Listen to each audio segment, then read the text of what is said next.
వందే మాతరం, భారత్ మాతా key జై. Media మిత్రులందరికీ ధన్యవాదాలు. ఈరోజు రాష్ట్రంలో టెక్స్ట్ బుక్లో ఉన్నటువంటి అక్షరమాలని మార్చాల్సిన పరిస్థితి వచ్చిందేమో అనిపిస్తుంది. మామూలుగా మనందరికీ తెలుసు ఆ అంటే అమ్మ, ఆవు అంటే ఆ అంటే ఆవు అన్నట్టుగా. కానీ గడిచిన 5 సంవత్సరాల్లో వైఎస్ఆర్సీపీ, ఆ వైఎస్ఆర్సీపీకి ఫుల్ ఫామ్ అందరికీ తెలుసు. కాకపోతే ఆయన తండ్రి గారి పేరు అడ్డం పెట్టుకొని రాజకీయ లబ్ధి పొందాలనుకున్నారు కాబట్టి అక్రమంగా ఆ పేరు ఎక్కడి నుంచి వచ్చిందో కూడా మనందరికీ తెలుసు, ఆ పార్టీ పేరు. ఇక వైసీపీ కొత్తగా డిక్షనరీలో పెడుతోందన్నమాట. ఆ అంటే అఘాయిత్యాలు, అరాచకాలు, ఆ అంటే ఆగని దాడులు, ఈ అంటే ఇంటింట అభద్రత, ఈ అంటే అసలు ఈ రాష్ట్రంలో చట్టాలు అనేవి ఉన్నాయా, ఇలా ఊ అనుకుంటే గనక ఊసెత్తని ప్రభుత్వము. నేను చెప్పాలనుకుంటే చదువుకుంటూ పోతే గనక వైసీపీ చేస్తున్నటువంటి నియంతృత్వ పరిపాలన, అవినీతి పరిపాలన చెప్పుకోవడానికి 56 అక్షరాలు కూడా తెలుగులో ఉన్నవి సరిపోవేమో. ఆ రకంగా సమాజంలో ఉన్నటువంటి అన్ని వర్గాల వారిని, మరీ ముఖ్యంగా మహిళలని ఎన్నో విధాలుగా ఇక్కట్ల పాలు చేసి వారి కష్టాన్ని, వారి కుటుంబ కష్టాన్ని, వారి శక్తిని కూడా కొల్లగొట్టుకుంటూ పేద ప్రజల రక్తాన్ని పిండుకుంటూ రాక్షసానందం పొందుతున్నారు ఈ వైసీపీ నేతలు. మళ్ళీ ఆయన స్లోగన్ ఇస్తారు, పెత్తందారుల ప్రభుత్వమా, పేదల పట్ల ఉన్నటువంటి ప్రభుత్వమా అని, పేదల ప్రభుత్వమా అని. పేదల ప్రభుత్వమా అని ఒకప్పుడు అనుకున్నారు కాబట్టి 2019కి ముందు మీరు 3 సంవత్సరాలు చేసిన పాదయాత్రలో చూసి ప్రతి గల్లీలో ప్రతి జిల్లాకు వెళ్ళి 30-35 హామీలు ఇచ్చుకుంటూ అందరికీ నేను వస్తే గనక నేనున్నాను, నేను విన్నాను అని చెప్పారు. నిజంగానే జనాలు నమ్మారు. కాకపోతే ఆ రోజున జగన్మోహన్ రెడ్డి గారు మనసులో ఒకటి అనుకున్నారు, అది బయటికి చెప్పలేదు. ఏంటి, నేను చూశాను అని. ఆయన చూసింది ఏంటంటే అప్పటి వరకు కూడా పచ్చగా చక్కగా అన్ని జిల్లాలు బాగా అభివృద్ధి చెందుతున్నాయి, ఆంధ్రప్రదేశ్లో మంచి ఇండస్ట్రియల్ డెవలప్మెంట్ ఉంది, ఉద్యోగాలు వచ్చాయి, రాష్ట్రం కలకల్లాడుతుంది అని చూసి ఎలాగైనా సరే నేను అధికారంలోకి రావాలి, వచ్చిన తర్వాత ఈ పచ్చగా అభివృద్ధి చెందినటువంటి ఆంధ్రప్రదేశ్ రాష్ట్రాన్ని మొత్తం అన్ని విధాలుగా దోచుకోవాలి అని చూశాడు ఆ రోజున. మనకే తెలియదు, ప్రజలకు తెలియదు. కేవలం ఆ 2 ముక్కలు నేను ఉన్నాను, నేను విన్నాను మటుకే బయటికి చెప్పాడు. ఆ 5 సంవత్సరాలు మీరు చూడండి, ఇసుక దగ్గర నుంచి మొదలు పెడితే ఆయన ప్రభుత్వం వచ్చినప్పటి నుంచి ఇసుకని సామాన్య ప్రజలకు అందనీయకుండా చేసి 40 లక్షల మంది పైగా భవన నిర్మాణ కార్మికులు పొట్టగొట్టారు. అందులో లక్షలాది మంది మహిళలు ఉన్నారు. అందరికీ తెలిసిందే, అసంఘటిత రంగంలో ఎక్కువ శాతం కూడా మహిళా కూలీలు ఉన్నారు. వారేదో పాపం వారు కూడా కాస్త 4 రూపాయలు సంపాదించుకొని కష్టపడితే కుటుంబానికి ఆసరా అవుతుందని అనుకుని వచ్చిన వాళ్ళ అలాంటి మహిళల పొట్ట కూడా కొట్టారు. ఇంకొక పక్కనేమో ట్రక్కు ఇసుకని వచ్చి 15,000, లారీ ఇసుకని 40,000 అమ్ముకుంటూ రాష్ట్రంలో ఇసుకని పూర్తిగా లక్షల టన్నుల ఇసుకని కొల్లగొట్టుకుంటూ లక్షల కోట్లు సంపాదించుకున్నారు. ఇంకా మళ్ళీ మీరు ఆ పేదల గురించి మాట్లాడేది. ఇంకో పక్క దేశంలో మోదీ గారిని చూస్తే రాష్ట్రపతి గారు, అలాగే కేంద్ర మంత్రులు, గవర్నర్లు ఇప్పటి వరకు కూడా స్వతంత్ర భారతావనిలో మహిళలకు అవకాశం లేనటువంటి డిఫెన్స్, స్పేస్, అలాగే బిజినెస్లలో కూడా డైరెక్టర్ల లాగా అన్ని రంగాల్లో కూడా మహిళలని అత్యున్నత స్థాయిలో ఆయన కూర్చోపెడుతూ ఉంటే ఈ రాష్ట్రంలో ఏం జరుగుతుంది? అక్కడేమో 33% మహిళలకి రిజర్వేషన్ ఇచ్చాము. దేశంలో బీజేపీ ప్రభుత్వం, ఎన్డీఏ ప్రభుత్వం. ఇక్కడ స్థానిక సంస్థల ఎన్నికలలో ఇదే వైసీపీ నాయకులు భారతీయ జనతా పార్టీ, జనసేన, టీడీపీ కార్యకర్తలు, మహిళా కార్యకర్తల పైన కూడా దాడులు చేశారు. నెల్లూరు కానీ, పల్నాడు కానీ, ఇంకా చాలా జిల్లాలలో. అంటే ఎటువైపు రెండింటిని కంపేర్ చేస్తే గనక అభివృద్ధి పాలన ఒకవైపు మేము అందిస్తుంటే అరాచక పాలన మీరు అందిస్తున్నారు.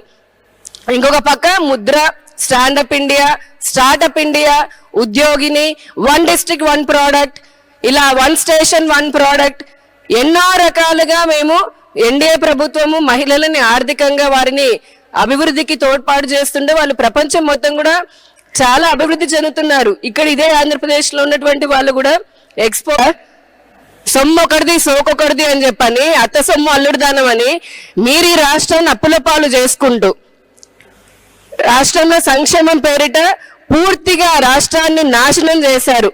ఇంకొక పక్క మహిళల గురించి చూద్దాము. ఆర్థికంగా మీరు చేసింది ఏమిటి? ఏమీ లేదు. చేయూత అన్నారు, డైరెక్ట్ గా బ్యాంక్ అకౌంట్ లో డబ్బులు వేస్తున్నామన్నారు. ఆకలిగా ఉన్న వాడికి ఆ పూటకి అన్నం పెడితే సరిపోతుంది అని చెప్పని అన్నం పెడుతూనే ఆ అన్నంతో రాజకీయ లబ్ధి పొందుతున్నారు. ఓట్ల కోసం పొందాలని నేను మళ్ళీ సంక్షేమం అని మాట్లాడుతున్నారు. రోజు అన్నం ఎవరు పెడతారు? పేదలు నిజంగా వారి ఆకలి తీర్చాలంటే వారికి శాశ్వతంగా ఉపాధి అవకాశాలు కల్పించాలి. అది మేము ఎన్డీఏ ప్రభుత్వం చేస్తున్నాము. మీరు మటుకు ఈ రోజున పేదవాడి చేతిలో ఉన్న అన్నం ముద్దను కూడా లాక్కుంటున్నారు. మహిళల భద్రతకి సంబంధించి ఇప్పటి వరకు ఇందాక చెప్పారు కీర్తన గారు, ఏ విధంగా గడిచిన 5 సంవత్సరాల్లో ఈ రాష్ట్రంలో మహిళల పైన అత్యాచారాలు జరుగుతున్నాయి. అసలు అంతెందుకు 2 సార్లు మహిళా హోంమంత్రిని పెట్టారు.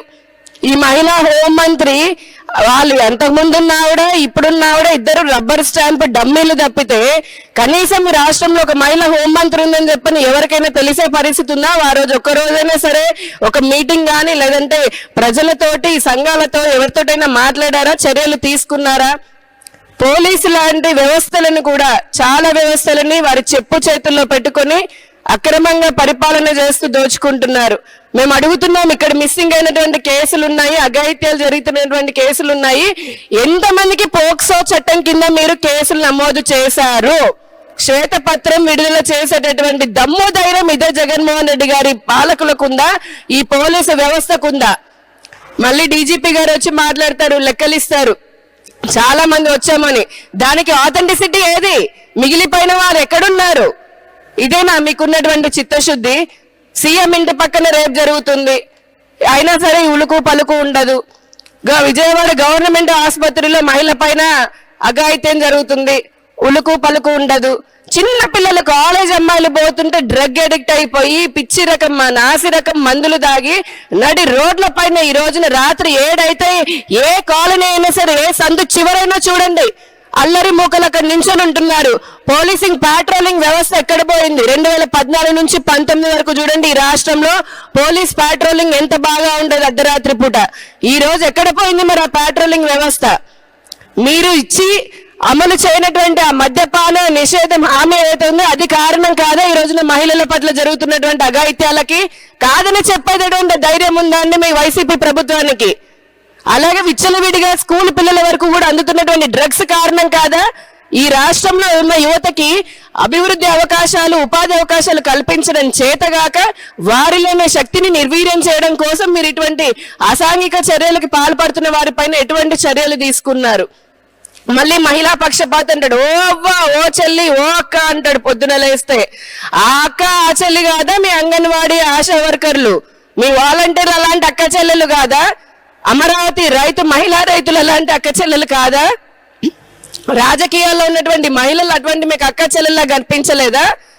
వారందరినీ పోలీసులతో ఎంత దారుణంగా మగ పోలీసులతో ఈడ్చుకొని వెళ్ళి వారి చీరల్ని చింపి వారిని ఎంత ఇబ్బంది పెట్టారో. మొన్నటికి మొన్న విజయవాడలో ఇదే ఆశాంగన్ వర్కర్లను చూసాము, అత్యంత దారుణంగా చేశారు వారిని. ఆ తర్వాత మళ్ళీ వైసీపీతో ట్రోలింగ్ చేస్తారు. అంటే భద్రత అయిపోయింది ఈ రాష్ట్రంలో, మహిళలకు ఏమాత్రం భద్రత లేదు. ఆర్థికంగా వారి ఉపాధి అవకాశాలు అయిపోయినాయి. డ్వాక్రా సంఘాలకు సంబంధించి చూసుకుందాం. గడిచిన 10 సంవత్సరాలలో దేశవ్యాప్తంగా 1 కోటి మంది మహిళలని లక్పతిలు అంటే లక్షాధికారులు చేసింది ఎన్డీఏ ప్రభుత్వం. అందులో రాష్ట్రంలో దాదాపు 84 లక్షల మంది కూడా లాభం పొందారు. రాబోయే 5 సంవత్సరాల్లో 3 కోట్ల మంది మహిళలని లక్షాధికారులు చేయాలని మేము యూపీఐ రెవల్యూషన్ తీసుకొని వచ్చాము. డిజిటల్ పేమెంట్లు, జెమ్ పోర్టర్లు ఇలాంటివన్నీ ఎన్డీఏ ప్రభుత్వం పెడుతుంది. మరి మీకున్న విజన్ ఏంటి? మొన్న 5 సంవత్సరాలు సంక్షేమం అన్నారు, ఇప్పుడు ప్రజలు నమ్మే పరిస్థితి లేదు. అందుకని ఇప్పుడు డెవలప్మెంట్ అనే పదాన్ని తీసుకుంటున్నారా? మీ మాటలు ఎవరైనా అసలు నమ్మే పరిస్థితి ఉందా ఈ రాష్ట్రంలో? ఇదే రాష్ట్రంలో ఉన్నటువంటి డ్వాక్రా సంఘాలకి మీరు చేస్తా అన్నటువంటి పూర్తి రుణమాఫీ ఎక్కడ పోయింది? ఇంతవరకు చేయలేదు. మీరు ఇస్తాన్న చేయూత కానీ, ఆసరా కానీ, ఇతర స్వయం ఉపాధికి సంబంధించి నైపుణ్య శిక్షణ కానీ లేదా కేంద్ర ప్రభుత్వ పథకాల్లో వారిని చేర్పించే విధానంలో కానీ ఎక్కడైనా సరే మీ ప్రభుత్వం కానీ మీ మంత్రులు పేరుకే మంత్రులు బూతు పురాణాలు ఎత్తమంటే మడుగు ఒక్కొక్క మంత్రి కూడా ఒక్కొక్క శాఖలో నిష్ణాతులు అవుతారు. మళ్ళీ 5 సంవత్సరాల ఏ ఒక్క మంత్రి నా శాఖలో నేను ఇది చేశారని ప్రెస్ మీట్ పెట్టిన దాఖలాలు లేవు. కానీ బూతులు ఎత్తమంటే ఒక్కొక్కరిది ఒక్కొక్క స్టైల్. అమ్మ బాబును మొదలు పెడితే ఎక్కడెక్కడికో మాట్లాడేటటువంటి స్టైల్ ఉన్న మీ వైసీపీ మంత్రులు మళ్ళీ అభివృద్ధి గురించి వాళ్ళని ఏమాత్రం సిగ్గు లేకుండా మన జగన్మోహన్ రెడ్డి గారు మళ్ళీ చెప్తారు సౌమ్యులు మంచివారు అని చెప్పని. ఆయనకే తెలియాలి ఆడవాళ్ళని పొద్దున లేస్తే కించపరిచేటటువంటి వారు ఏ విధంగా సౌమ్యులయ్యారో, లక్షల కోట్లు దోచుకుంటున్నటువంటి మీ నాయకులు ఏ విధంగా మంచివారు అవుతున్నారో, ఈ రాష్ట్రంలో ఎటువంటి పాలన అందించబోతున్నారు అనేది. అభివృద్ధి లేదు, భద్రత లేదు, ఉపాధి లేదు. ఈ రోజున ఆడపిల్లలకి ఈ రాష్ట్రంలో మీరు ఏమి మొహం పెట్టుకొని ఓటు అడుగుదామని వస్తున్నారు చెప్పండి. ఈ రాష్ట్రంలో ఎందుకు వేయాలి? ఏ మహిళైనా సరే వైసీపీ ప్రభుత్వానికి ఓటు ఎందుకు వేయాలి? మీరు ఇస్తున్నటువంటి అరాకొర డబ్బులా? దానివల్ల ఎన్ని రోజులు వస్తాయి? దానికి 3 10 మళ్ళీ మీరే ముక్కుపిండి చెత్త పన్ను, ఇంటి పన్ను, మరుగుదొడ్డి పన్ను, ఇంకేంటి పెంచిన కరెంటు ఛార్జీలు, పెంచిన బస్సు ఛార్జీలు, ఇలాంటి అన్ని బాధుడు అన్నాడు. నిజంగా ఆ పదము చిన్న పిల్లాడు కూడా అనుకున్నారు అప్పుడు ఏంటో ఇదో బాధుడు అంటే. ఈ రోజు ప్రతి ఇంట్లో ఉన్నటువంటి మహిళలకి ఈ రాష్ట్రంలో ఉన్న ప్రజలకి బాధుడుగా దానింత మరింత బారున బాధుడు రక్తాన్ని పిండి ఈ రాష్ట్రాన్ని ఏమాత్రమో శక్తి లేనటువంటి రాష్ట్రంగా తయారు చేసుకుంది వైసీపీ. మీరు ప్రజల దగ్గరికి వెళ్ళి మేము సిద్ధమా అని చెప్పని అడుగుతున్నారు. ప్రజలు కూడా చాలా సిద్ధంగా ఉన్నారు. ఇటువంటి అరాచక అవినీతి పాలన చేసేటటువంటి వైసీపీని ఇంటికి పంపించడానికి మీకు కొన్ని ఆభరణాలు ఉన్నాయి. వైసీపీ ప్రభుత్వానికి కొన్ని ఆభరణాలు ఉన్నాయి. ఏంటది? అరాచకం, నియంతృత్వం, విడగొట్టడం, చెడగొట్టడం, దాడులు చేయడం, అవసరం వస్తే అడ్డం వస్తే వారిపైన అక్రమంగా పోలీస్ కేసులు పెట్టడం, లేదా అత్యంత చావుకి దగ్గరలాగా వాళ్ళని చితకబాదడం, ఇటువంటివన్నీ కూడా మీ ఆభరణాలు. ఇంత మంచి ఆభరణాలు వేసుకొని మీరు ప్రజల్లోకి వస్తూ ఉంటే ఆ ప్రజలు అనుకుంటున్నారు గడప గడపకి వచ్చారు కదా, మీకు ఎటువంటి బుద్ధి చెప్పాలో మేము ఎదురు చూస్తున్నామని ప్రజలు కూడా మే 13వ తారీఖు వరకు ఎదురు చూస్తున్నారు. వికసిత భారత్ వర్సెస్ వినాశన ఆంధ్రప్రదేశ్. మేమేమో ఒక పక్క దేశంలో రాబోయేటటువంటి 5 సంవత్సరాల్లో దేశాన్ని 3వ అతిపెద్ద ఆర్థిక వ్యవస్థ లాగా ఎన్డీఏ ప్రభుత్వం తీసుకొని వెళ్ళాలి అని ప్రపంచ పటంలో భారతదేశాన్ని అన్ని రంగాల్లోనూ అగ్రస్థామిగా నింపాలని చూస్తుంటే ఈ రాష్ట్రంలో మీరు అన్ని రంగాలని చిదిమేమైపోయేశారు. మళ్ళీ 20-30 ఏళ్ల అభివృద్ధి ఏదైతే ఉంటుందో అది వెనక్కి తీసుకొని పోయారు. కాబట్టి ఏమాత్రము మీకు ఎటువంటి అర్హత లేదు. ప్రజల ముందుకు వెళ్ళడానికి ఏమాత్రం అర్హత లేనటువంటి పార్టీ నాయకులు ఎవరైనా ఉన్నారంటే అది కేవలం వైసీపీ పార్టీ వారు. సిద్ధంగా ఉన్నారు ప్రజలు కూడా. మహిళలు ముఖ్యంగా డిసైడ్ అయిపోయారు ఆల్రెడీ. చాలా పెద్ద ఎత్తున వాళ్ళు కూడా ఎదురు చూస్తున్నారు. మీరు చెప్పే కళ్ళబొల్లి మాటలు నమ్మడానికి ఈ రోజున ఈ రాష్ట్రంలో ప్రజలు ఎవరూ సిద్ధంగా లేరని తెలుసుకొని ఇప్పటికైనా సరే బుద్ధి మీకు ఎలాగూ రాదు మీ నాయకులకి. మాకు అనుకోవాలి, మాకు ఉండాలి బుద్ధి ప్రజలకి. మీకు ఏదైనా మార్పు వస్తుందేమని. మీకు ఎలాగూ మార్పు రాదు కాబట్టి మేమే మారి, ప్రజలందరూ మారి మంచి వికసిత ఆంధ్రప్రదేశ్ని, అంటే అన్ని రంగాల్లోనూ అభివృద్ధి చెందిన ఆంధ్రప్రదేశ్ని, మంచి సంక్షేమాన్ని ప్రజల యొక్క చిట్ట చివరి ప్రజల వరకు ప్రతి ఇంటికి అందచేసే విధంగా రాబోయే కాలంలో ఎన్డీఏ కూటమిని మీరు ఆమోదించాలని చెప్పని, అలాగే మీ ఆశీస్సులు అందించాలి అని చెప్పని కోరుకుంటూ, భారతదేశాన్ని అభివృద్ధిలో చూడాలి అని అనుకుంటే దాంట్లో ఆంధ్రప్రదేశ్ అభివృద్ధి చెందడం కూడా చాలా ముఖ్యం. కాబట్టి ప్రతి ఒక్కరూ కూడా ఆలోచించుకొని ఏది ఇప్పుడు మళ్ళీ మనకి 5 సంవత్సరాల వరకు మన చేతిలో ఏమి ఉంటే బాగుంటుంది, ఎటువంటి పాలన ఉంటే బాగుంటుందో 2014 నుంచి 19 వరకు మీరు ఆల్రెడీ చూశారు. దానికి రెట్టింపు అభివృద్ధి, పాలన, సంక్షేమం జరగాలి అంటే అది కేవలం ఎన్డీఏ కూటమితోటే సాధ్యమవుతుంది. కాబట్టి మీ అందరి ఆశీస్సులు కూడా ఎన్డీఏ కూటమికి ఉండాలి అని చెప్పని ముఖ్యంగా మహిళలను కోరుతున్నాము. అన్ని రంగాల్లో ఉన్న మహిళలు మనము ఆది పరాశక్తుల్లాగా అభివృద్ధి చెందాలి అంటే అది ఎన్డీఏ కూటమి ద్వారానే సాధ్యమవుతుంది. కాబట్టి మీ ఆశీస్సులు కూడా అందించాలని చెప్పని మనస్ఫూర్తిగా కోరుకుంటూ ధన్యవాదాలు.